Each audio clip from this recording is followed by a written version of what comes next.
Good morning students. स्वागत है आज की क्लास में आपका।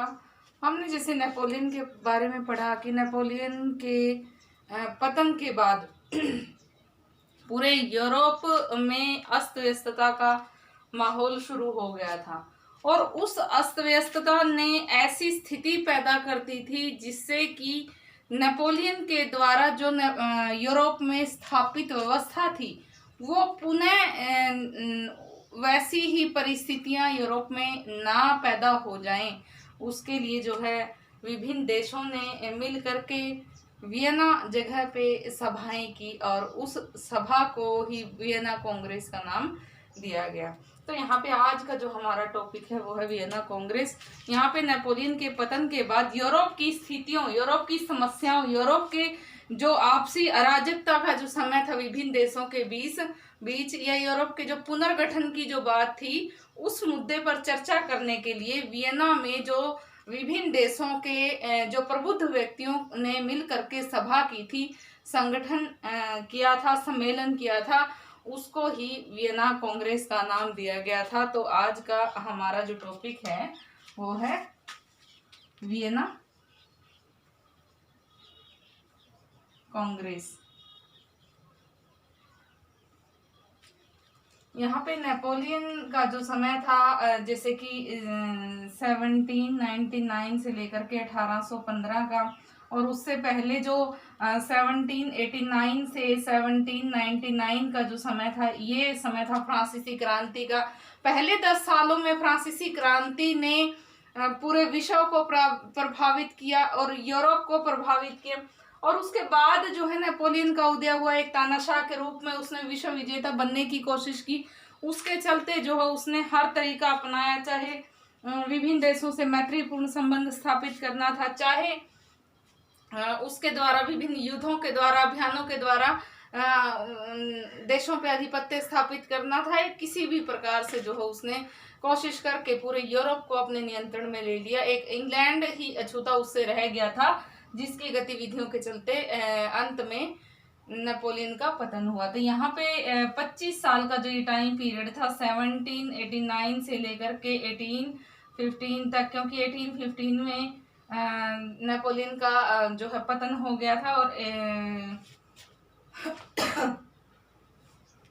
ये जो है 1814 में नेपोलियन का पतन जब एक निश्चित अवस्था तक ही आ पहुंचा था, तब जो है ये सम्मेलन हुआ था। यहाँ ध्यान देने योग्य बात ये है कि जो फ्रांसीसी क्रांति की शुरुआत से लेकर के 25 साल का वो समय जिसमें यूरोप ने विभिन्न समस्याओं को देखा था, आपसी झगड़ों को देखा था और यूरोप को तहस नहस होते देखा था, तो उस 25 साल के बाद अब यूरोप के लोग शांति की मांग कर रहे थे कि वो शांति से जीना चाहते हैं, आराम से जीना चाहते हैं।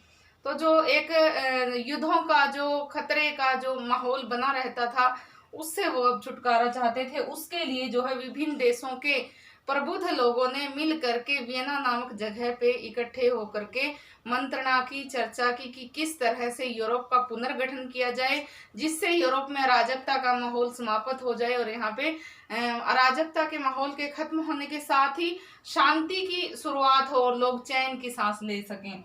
तो उसके लिए जो है ये वियना कांग्रेस यानी कि वियना नामक जगह पे प्रबुद्ध लोगों का सम्मेलन था, जिसमें 99 बड़े छोटे बड़े शासकों की बात कर सकते हैं, जिनमें 99 जो महान सम्राट शामिल हुए थे और 53 छोटे राजा। तो यहाँ पे बहुत सारे महान सम्राट और 53 छोटे राजा जो है शामिल हुए थे। इसमें जो है मुख्य भूमिका मैटरनिक की थी। मैटरनिक के विचारों को यहाँ पे जो है काफी प्रतिक्रिया मिली थी, और वो ही जो है इसका अध्यक्ष था, वो ही वियना कांग्रेस की अध्यक्षता संभाल रहा था। यहाँ ऑस्ट्रिया का प्रधानमंत्री था मैटरनिक। तो यहाँ पे जो इसमें भाग लेने वाले मुख्य नेता थे उनमें हम बात कर सकते हैं रूस का सम्राट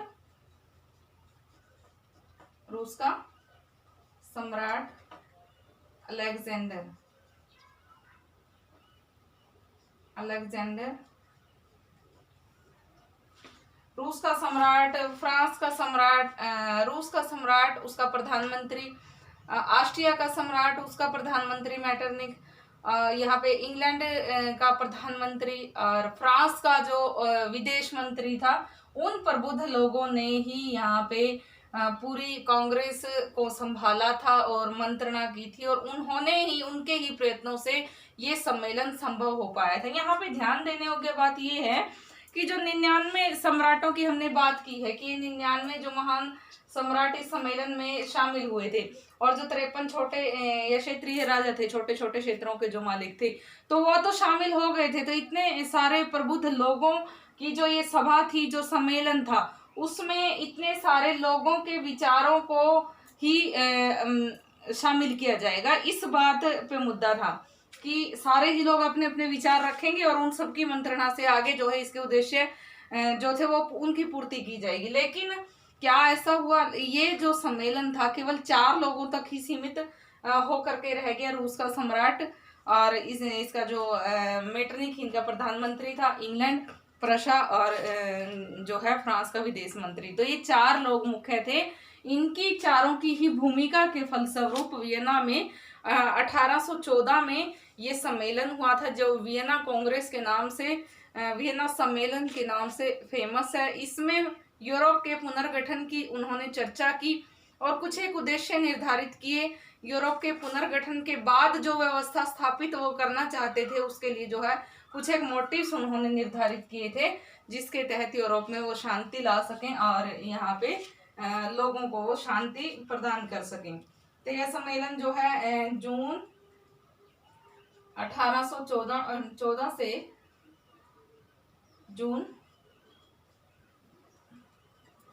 सितंबर 1814 से जून 1815 तक जो है ये सम्मेलन चला था। और ये जो है इतिहास का सबसे महत्वपूर्ण सम्मेलन कहा जा सकता है, जिसमें इतने ज्यादा प्रतिनिधि शामिल हुए थे और इतने लंबे समय ये चला था।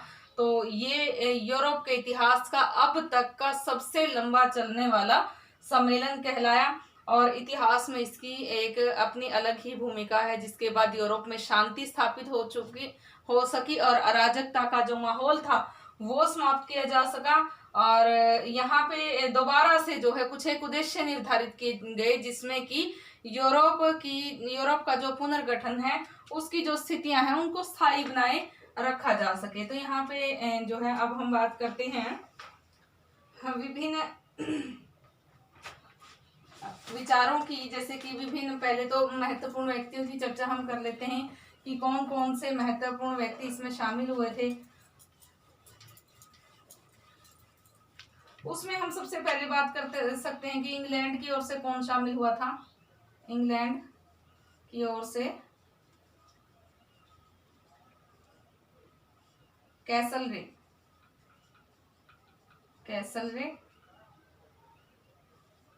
और ड्यूक ऑफ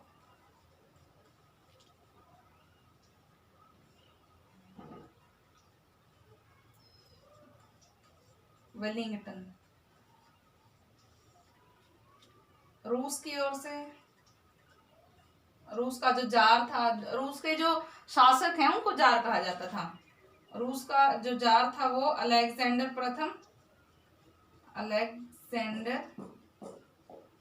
प्रथम, और इसका जो प्रधानमंत्री था निसल रोई। प्रशा की ओर से सम्राट विलियम तृतीय,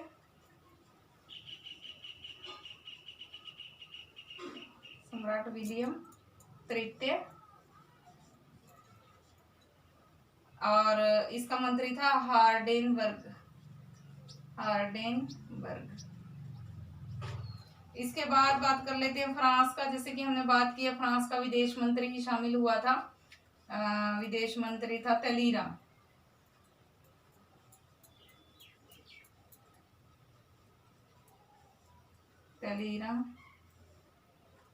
और यहाँ पे पोप की भी यहाँ इसमें भूमिका थी। पोप की ओर से भी एक व्यक्ति शामिल हुआ था, वो था cardinal Salvi. Cardinal Salvi.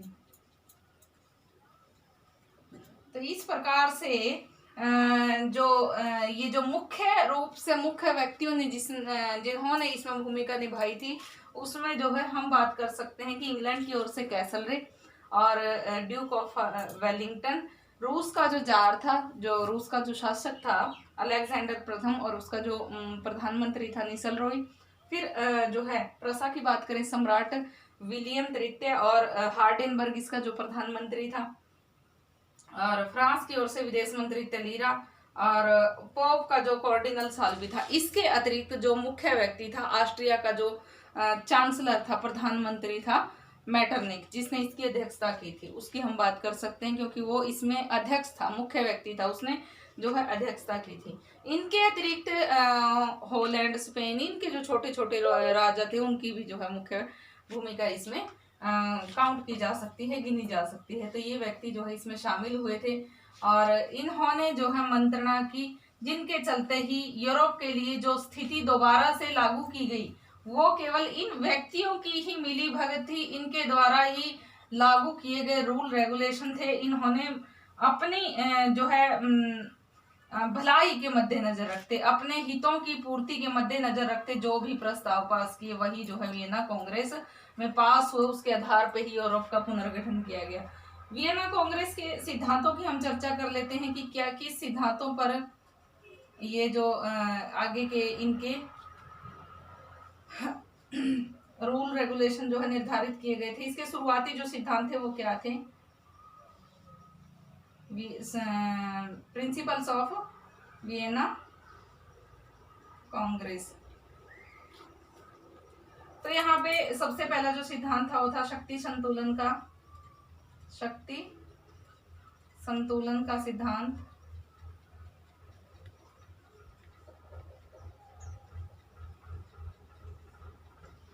Vienna Congress में शक्ति संतुलन के सिद्धांत को मद्देनजर रख के आगे प्रस्ताव पास किए गए। जो ये मुख्य व्यक्तियों की हमने चर्चा की है, चाहे विलियम तृतीय था, अलेक्जेंडर प्रथम था, हार्डेनबर्ग था, मैटरनिक था, या फिर विदेश मंत्री तलीरा था। तो विदेश मंत्री की तो खैर फ्रांस का जो विदेश मंत्री था, इस सिद्धांत में उसकी तो मुख्य भूमिका नहीं थी, लेकिन जो विभिन्न प्रशा, ऑस्ट्रिया, रूस या फ्रांस के जो प्रबुद्ध व्यक्ति थे, उन्होंने शक्ति संतुलन के सिद्धांत को अपनाते हुए ही उसको ध्यान में रख करके वियना सम्मेलन में यूरोप के लिए जो है प्रस्ताव पास किया था कि इस सिद्धांत को मद्देनजर रख के ही इसके उद्देश्यों की पूर्ति की जाएगी। सबसे पहले तो असीमित जो शक्तियां हैं विभिन्न देशों की, उन पे अंकुश लगा दिया जाए, ताकि आगे के आगे कोई भी देश इतना शक्तिशाली ना हो पाए कि वो यूरोप की स्थिति को खंडित विखंडित करने की कोशिश करे। तो सबसे पहला जो सिद्धांत था वो शक्ति संतुलन का था, क्योंकि ये इसीलिए जो है उन्होंने कोशिश की सिद्धांत को अपनाने की, क्योंकि उन्हें पता था कि जो नेपोलियन था उसने भी जो है इसी सिद्धांत पे चलते हुए, उसके ऊपर जो है कोई रोक टोक नहीं थी किसी की। फ्रांस में कोई ऐसा सम्मेलन पहले नहीं, यूरोप में अब तक कोई ऐसा सम्मेलन नहीं हुआ था जिसके चलते किसी शासक की शक्ति निर्धारित हो कि केवल उतनी ही शक्ति का उतनी ही सत्ता को वो प्रयोग कर सकता है। तो यहाँ पे शक्ति संतुलन के सिद्धांत को मद्देनजर रख के आगे यूरोप के पुनर्गठन के लिए चर्चा की गई कि कोई भी देश जो है जरूरत से ज्यादा शक्तियों का अधिकारी नहीं होगा, ताकि आगे नेपोलियन की तरह अराजकता का माहौल कोई और व्यक्ति पैदा न कर सके। दूसरा जो सिद्धांत था इसका वो था वैध अधिकार का सिद्धांत। वैध अधिकार का सिद्धांत कि इस सिद्धांत में उन सभी अधिकारों को पुनः जो प्राप्त करना था कि 1700 जिनको 1789 के बाद इनकी क्रांति के बाद नष्ट कर दिया था। जैसे कि नेपोलियन ने भी फिर उसके बाद उस चीजों को जारी रखा और विभिन्न देशों की सीमाओं को नष्ट भ्रष्ट कर दिया। यहाँ हम बात उस स्थिति की कर रहे हैं जब 1789 की क्रांति शुरू हुई, तो उसके बाद उस क्रांति के मद्देनजर यूरोप के साथ विभिन्न युद्धों में फ्रांस उलझा रहा। उनके चलते 1799 में जब नेपोलियन सत्ता में आया तो उसने जो है युद्धों को और ज्यादा न्योता दिया और वो जो है अपने पूरी उम्र युद्धों में ही लगा रहा।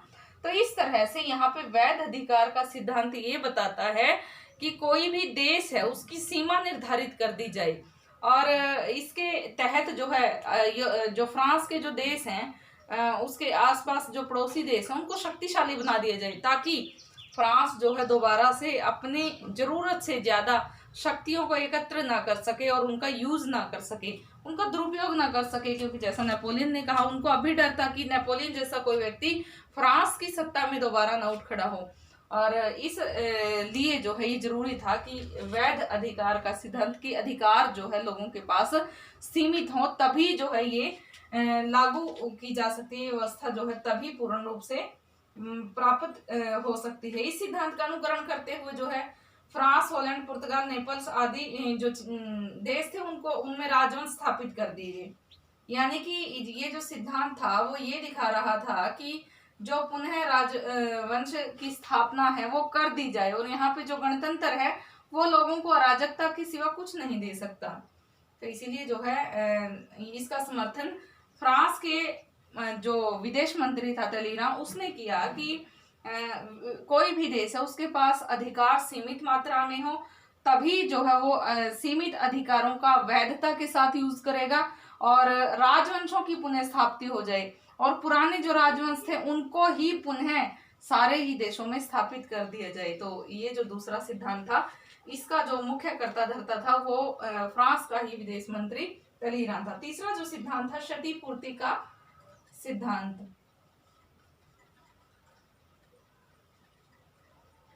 क्षतिपूर्ति का सिद्धांत, इस सिद्धांत में जो है जैसे कि नेपोलियन ने विभिन्न देशों के प्रति जो प्रतिक्रियावादी नीति अपनाई थी, उस प्रतिक्रियावादी नीति के फलस्वरूप जो यूरोप में क्षति हुई थी, पूरे यूरोप ने जो क्षति का माहौल जो सहन किया था, विभिन्न देशों के खंडित विखंडित सेना और जन धन की हानि, उसकी सीमाओं के साथ छेड़छाड़, जो भी नेपोलियन के द्वारा यूरोप में मचाई गई तबाही थी, उसको कैसे पुनः यूरोप में पुनर्गठित किया जाए, कैसे व्यवस्थित किया जाए, उसके लिए विभिन्न देश जो है क्षतिपूर्ति की मांग कर रहे थे। और वो फ्रांस से ही कर रहे थे कि फ्रांस ने पूरे यूरोप को ऐसी स्थिति में ला दिया है जिससे कि यूरोप का विखंडन हो गया है, और अब यदि वो देश अपना पुनर्गठन पुनर्संरचना चाहते हैं तो फ्रांस को ही जो है सहयोग करना होगा। तो ये क्षतिपूर्ति का सिद्धांत जो था ये अब जो है रूस से या फिर विभिन्न देशों से जो युद्धों में उलझ करके जो क्षतिपूर्ति हुई थी, आगे के लिए ये रूल रेगुलेशन बना दिए जाएंगे कि कोई भी यदि आगे अपनी शक्ति का सत्ता का दुरुपयोग करके किसी भी देश के खंडित विखंडित होने का जो दावेदार बनेगा उसको ही उस देश की क्षतिपूर्ति करनी होगी। इसके लिए जो है इंग्लैंड, प्रसा, रूस, इन्होंने भी जो युद्धों में विभिन्न देशों के साथ जो भूमिका निभाई थी उनका क्षतिपूर्ति करने का जो है वचनबद्धता की उनकी भरपाई करने की जो है वचनबद्धता की। तो यहाँ पे जो है ये 3 सिद्धांतों की पालना हुई थी वियना कांग्रेस में। इन 3 सिद्धांतों की मान्यता के आधार पे ही निर्णय लिए गए थे। अब बात करते हैं हम मोटिव्स की, कि मोटिव्स ऑफ वियना कांग्रेस की क्या उद्देश्य रहे। वियना कांग्रेस के मोटिव्स ऑफ वियना कांग्रेस, सबसे पहला मोटिव तो यही था यूरोप में शांति व्यवस्था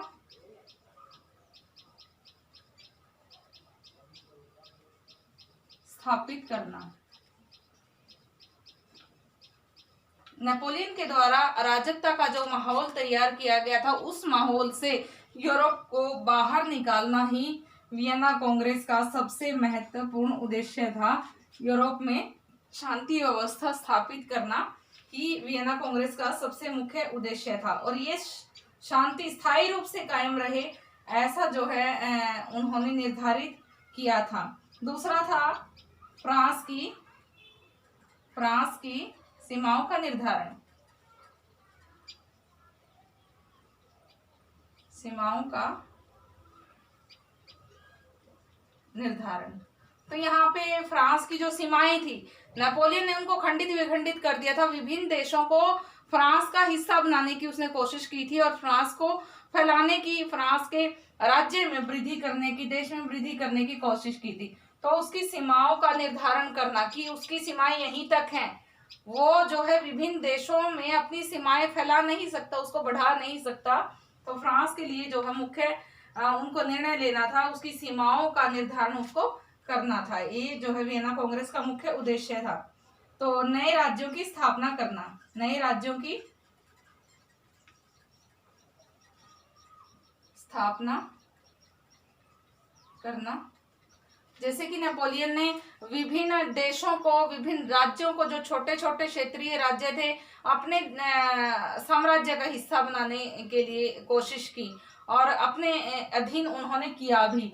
तो इस प्रकार से जो छोटे छोटे राज्य थे उनको पुनर्संगठित करना और नए राज्यों की स्थापना करना जो है वियना कांग्रेस का अगला मुख्य उद्देश्य था। अब शक्ति संतुलन बनाए रखना भी वियना कांग्रेस का मुख्य उद्देश्य था।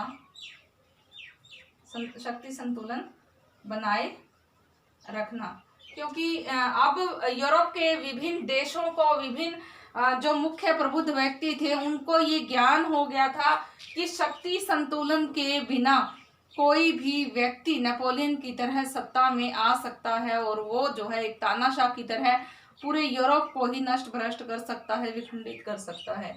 तो शक्ति संतुलन बहुत जरूरी था और शक्ति संतुलन बनाए रखना कि किस प्रकार से शक्ति का जो संतुलन है वो बनाए रखा जाए, वो जो है वियना कांग्रेस को निर्धारित करना था कि कैसे विभिन्न देशों के जो मुख्य व्यक्ति हैं उनकी शक्तियों पे अंकुश लगाया जाए। फ्रांस की सैनिक शक्ति को कम करना, फ्रांस की सैनिक शक्ति को कम करना,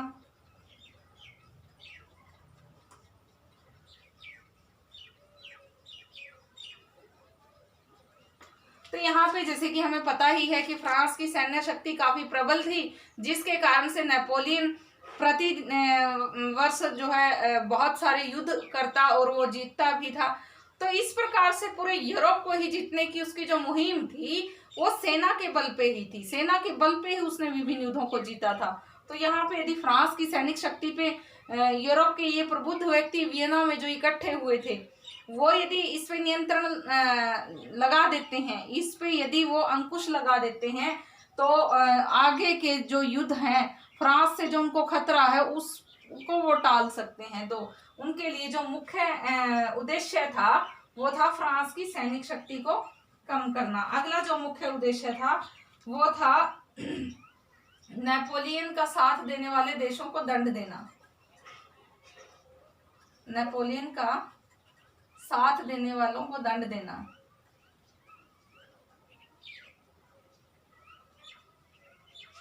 यहाँ पर विभिन्न देशों ने जो है नेपोलियन का साथ भी दिया था, जैसे हम बात कर सकते हैं स्पेन की, पुर्तगाल की। लेकिन जब पुर्तगाल ने मना किया था उसका साथ देने के लिए, तब नेपोलियन ने उस पे ही आक्रमण करके उसको अपने कब्जे में ले लिया। तो यहाँ पे स्पेन पे उसने पहले ही अधिकार कर रखा था और स्पेन में भी जब जन विरोधी आंदोलन शुरू हुए तब जो है उसने स्पेन के खिलाफ भी प्रतिक्रियावादी नीति अपनाई। तो विभिन्न देश हॉलैंड, स्पेन, पुर्तगाल उसका साथ दे रहे थे और यहाँ पे रूस भी एक बार उसके साथ हो गया था, ऑस्ट्रिया भी उसके साथ हो गया था, प्रशा भी उसके साथ हो गया था कुछ एक समय के लिए। लेकिन उसके बाद वो जो है अपने आप को उन्होंने अलग कर लिया था। तो नेपोलियन का साथ देने वाले देशों को दंड जब तक नहीं मिलेगा तब तक यूरोप में कोई भी व्यक्ति सत्ता में उठ खड़ा हो सकता है और उसका साथ देने के लिए विभिन्न देश भी तैयार हो सकते हैं। यदि अब उनको दंड दे दिया जाएगा तो आगे भी उनको जो है सबक मिल जाएगा कि वो किसी भी ऐसे तानाशाही व्यक्ति का कोई भी देश साथ न दे। तो युद्ध में क्षतिपूर्ति हुई है उसका निर्णय करना, युद्ध की क्षतिपूर्ति का निश्चय करना,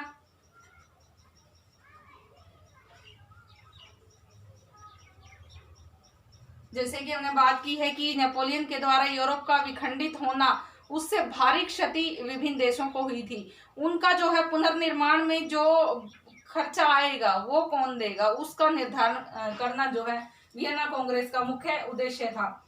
चर्च के अधिकारों और शक्ति को पुनः स्थापित करना, चर्च के अधिकारों और शक्ति को पुनः स्थापित करना, चर्च के अधिकारों व शक्ति को पुनः स्थापित करना। तो यहाँ पे चर्च के अधिकार थे और शक्ति थी, उनकी पुनः स्थापना जो है वियना कांग्रेस का मुख्य उद्देश्य था। और ऐसे शक्तिशाली देशों को फ्रांस के आसपास स्थापित करना जिससे फ्रांस की शक्ति पे अंकुश लगाया जा सके। और वियना कांग्रेस में जो है जो वार्सा की ग्रांड डची थी, इटली, बेल्जियम, हॉलैंड, राइन संघ, डेनमार्क, उनके भाग्य का निपटारा करना। तो इस प्रकार से 10 उद्देश्य जो है वियना कांग्रेस के लिए निर्धारित किए गए थे। इन उद्देश्यों पे मंत्रणा करने के लिए ही वियना में सभा हुई थी। और आगे हम ये देखेंगे कि क्या जो है अपने उद्देश्यों में वियना कांग्रेस सफल रही, क्या प्रतिक्रिया हुई, कैसे जो है इसने अपनी प्रतिक्रियावादी को अंजाम दिया और आगे फिर ये कितने अपने कार्यों में सफल रही। तो आज का जो टॉपिक था ये था वियना कांग्रेस और वियना कांग्रेस के मोटिव्स, प्रिंसिपल्स। तो आगे का जो लेक्चर होगा उसमें हम वियना कांग्रेस के आगे प्रोग्रेस देखेंगे कि क्या प्रोग्रेस इसने की। तो आज के लिए स्टूडेंट्स इतना काफ़ी है। Thank you.